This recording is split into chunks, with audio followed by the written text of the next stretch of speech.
Faceless After Dark is directed by Raymond Wood and is currently streaming online. I watched it on YouTube. Fair warning, I hate to say it, but this was not that good, but we'll get into it and why. So, anyhow, though, this one's about an actress named Bowie Davidson. I see what they did there. It's like a mix of David Bowie and Harley Davidson, I think. Could be wrong, but that's what comes to mind when I hear that name. Anyways, though, after her last film has come and gone, she's having a hard time getting work. At this point, she's working the whole, horror convention thing and, doing other things just to stay busy and make some money. Even possibly creating her own film, writing a script and whatnot. Other issues she's having is, letting social media get the best of her, telling her she ain't shit, all this stuff. You got the hacks and stuff, just, saying all that crap, letting all the negative stuff get to her head, basically, saying all sorts of messed up stuff. And at this point, she's pretty much at her wit's end, though. I mean, hasn't had a job in a while, trying to make ends meet, blah, blah, blah, this and that, and, social media letting that stuff get to her. And to make things worse, though, this one night, a stalker breaks into her home. But the interesting part, though, is she gets the best of him and takes the dude out. I mean, she actually kills the guy. Now, as opposed to what a normal person would do, call the cops and report this shit, Boy decides that she's going to take the power back and hunt people who are exactly like this guy that she just killed and kill them.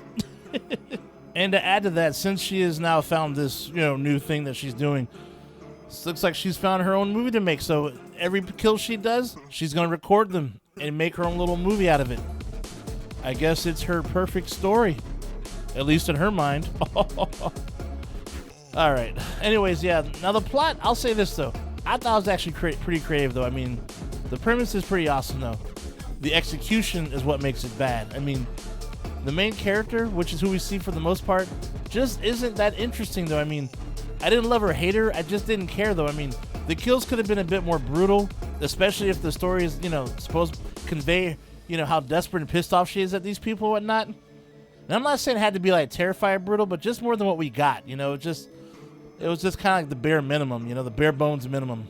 And, she's supposed to be this newborn psychopath, and I didn't see her feel too much of that, though. I mean, and I don't really blame the actress. I think it's more the directing and, conveying, telling her what they want out of her. And so, it is what it is, though. And the thing is, she's the character that we see mostly on the screen. I mean, she's the one who we follow.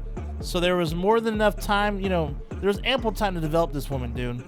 Like when the switch goes off, and she decides to go crazy, it's pretty lackluster, dude. That's the bad part.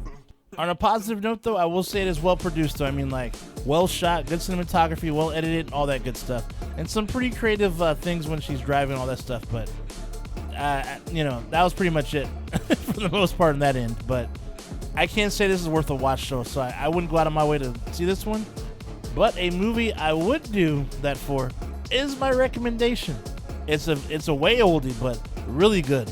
Or an oldie but goodie. It's a French classic called Diabolique. And I'm talking about the one back from 1955. Dude. So it's about the wife and mistress of a loathed school principal plan to murder him with what they believe is a perfect alibi. Now this one ain't bloody at all, not really, I mean, but goddamn, dude, the performances were just so brilliant, dude. They're freaking brilliant. Very intense scenes, dude. Great storytelling. And an ending that is solid gold. Oh my goodness, dude. Yeah, you won't see it coming, trust me, dude. Yeah, OG movies like this, relied more on creativity in other ways than showing blood and whatnot, because it just wasn't used like that back then. But I think you guys will appreciate it, especially being horror fans, dude. It is so good, though. It is really good. It's available on YouTube. For free, actually, I think. Anyways, though, that's all for today. Stay nasty, my friends, and I will see you at the next one. Have a nice weekend, y'all. Shade Nasty out.